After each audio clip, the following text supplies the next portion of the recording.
곤지키의 유방. 석종께서 왕사성의 영취산에서 많은 사람들을 모아놓고 설법하고 계실 때의 일이다. 램계왕이 있는 도성에 곤지키라는 굉장한 미인이 살고 있었다.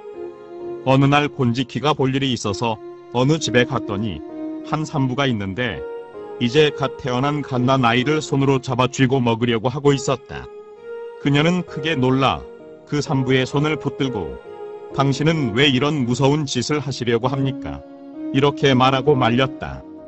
그러자 산부는 나는 배가 고파 죽을 지경입니다. 내 목숨과 바꿀 수는 없습니다. 이렇게 말하고 갓난 아이를 먹으려고 했다. 그래서 곤지키는 필사적으로 산부의 손을 잡아 누르고 말했다. 잠깐 기다리십시오. 이 집에는 달리 먹을 것이 없습니까? 산부는 부끄럽다는 듯이 말했다. 나는 오랫동안 깍쟁이 짓을 했더니 그 벌을 받아서인지 먹을 것이라고는 아무것도 없습니다. 이 말을 듣고 곤지키는 불쌍하게 생각하고 잠시 기다려 주십시오. 우리 집에 달려가서 먹을 것을 갖다 드리겠습니다. 그러자 산부는 막 죽어가는 목소리로 배가 찢어질 것 같습니다. 등뼈가 부러지는 것 같습니다. 눈앞이 보이지 않습니다. 당신이 집에 다녀오시기 전에 나는 죽어버리고 말 것입니다. 산부는 이렇게 말하고 곤지키의 무릎을 붙잡고 사정했다. 이 때문에 그녀는 더욱 불쌍하게 생각하고 어떻게든지 도와주려고 했으나 별 도리가 없었다. 자기가 먹을 것을 가지러 간다면 어린아이의 목숨은 살릴 수 있지만 그 사이에 이 산부가 굶어 죽고 말 것이다. 어떻게 하면 두 사람의 생명을 구할 수 있을까? 어떻게 하면 좋을까 하고 그녀는 생각에 잠겼다. 잠시 후에 그녀는 무엇인가를 생각해 냈는지 결심을 하고 잘 드는 칼은 없습니까? 있습니다만 무얼 하시렵니까?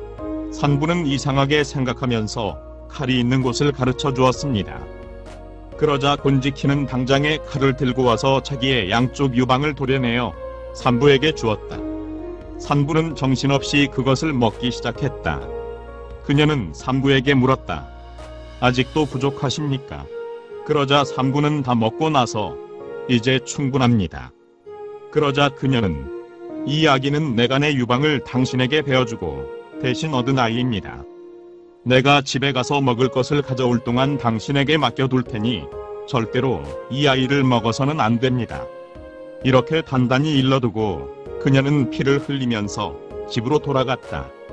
곤지키의 부모 형제들은 이 모습을 보고 크게 놀래고 슬퍼하며 저마다 웬일이냐? 누가 너를 그 꼴로 만들었느냐? 하고 외치면서 그녀를 둘러쌌다. 누가 이렇게 한 것이 아닙니다. 내가 내 손으로 한 것입니다. 그녀는 떠들지 않고 태연한 얼굴로 대답했다. 부모 형제들은 더욱더 놀라면서 왜 그렇게 된 거야? 하면서 곤지키를 뚫어지게 쳐다보았다. 그녀는 조용히 대답했다. 부처님의 깨우침을 얻기 위하여 보시를 한 것입니다.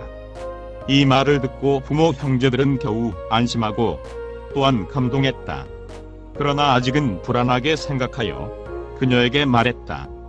후회를 해서는 보시를 해도 아무 소용이 없다. 너는 참으로 기꺼운 마음으로 유방을 도려냈는가? 그 고통 때문에 지금은 후회를 하고 있는 것이 아닌가? 절대로 후회하고 있지는 않습니다. 이 말이 채 끝나기도 전에 그녀의 유방은 옛날 모습으로 부풀어 올라 그전과 조금도 다름없이 되었다. 이 소문은 당장 온 서울 안에 퍼져서 곤지키의 훌륭한 행동을 칭찬하지 않는 사람이 없었다. 이 소문은 천계에까지 퍼졌다. 제석천왕은 이 소문을 듣고 그 사실을 시험해보려고 바라문으로 변장을 하고 금주발을 들고 금지팡이를 짚고 렌계왕의 도성으로 내려가 곤지키의 집 앞에 나타나서 대문 밖에서 먹을 것을 독량했다.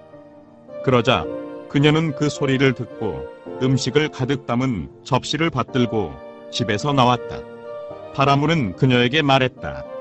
나는 먹을 것은 필요가 없다. 다만 너에게 묻고 싶은 것이 있다. 무슨 말씀이시온지요? 제가 알고 있는 일이라면 무엇이든 대답해 올리겠습니다만. 이렇게 그녀가 대답하자 바라문은 물었다. 너는 2개의 유방을 도려내서 보시를 했다는 소문이 있는데 그것이 참말인가? 참말이옵니다. 왜 보시를 했는가? 부처님의 깨우침을 얻고자 해서입니다. 너는 정말로 기꺼운 마음으로 두 개의 유방을 배웠는가? 팬 후에 그 아플 때 몹시 후회하는 마음이 일어나지 않았는가? 맹세하여 말씀드립니다. 기꺼운 마음으로 배웠습니다. 절대로 후회를 하지는 않았습니다.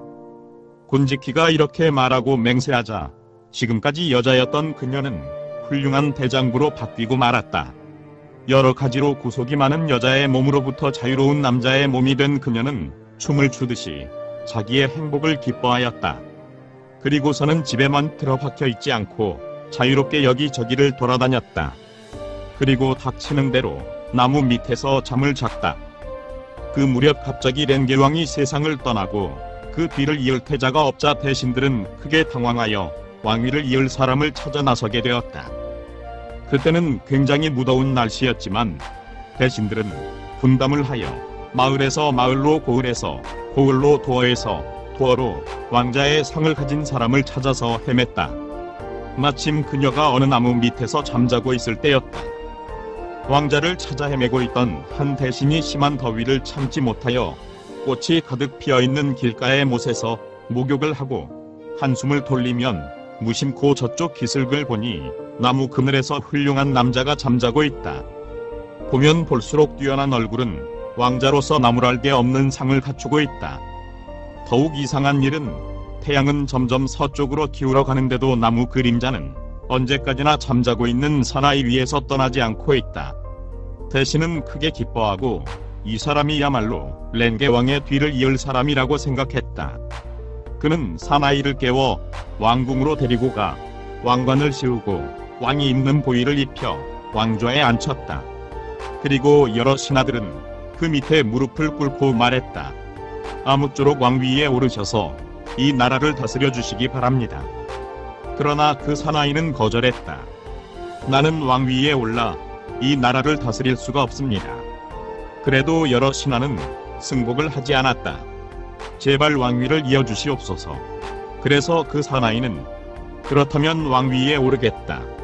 다만 약속이 있다. 너희들이 십선의 도불살생, 불유도, 불사음, 불망어, 불양활, 불악구, 불교, 불탐욕, 불도진의, 불사견의 도를 맹세해서 지킨다면 왕위에 오르겠다. 십선의 도를 지킬 것을 맹세하겠사오니 제발 왕위에 올라주십시오. 이리하여 그 사나이는 왕위에 오르고 모든 백성은 풍요해지고 천하는 태평하게 되었다. 이 왕은 그 전에 곤지키이다. 이 왕은 스스로를 곤지키 왕이라 칭했다. 곤지키 왕은 죽은 다음 다시 렌게왕의 서울 어느 장자의 집에 태어났다. 그리하여 8세 때 시다의 숲속에서 스스로 많은 새들과 짐승들에게 자기의 살을 베풀고 거기서 목숨을 끊었다. 그리고 나서 다시 렌게왕의 서울의 바라문으로 태어나 장성하자 산중으로 들어가 스스로 굶주린 호랑이를 위해서 자기의 육체를 베풀었다고 한다. 이 곤지키는 지금의 석가모니이다.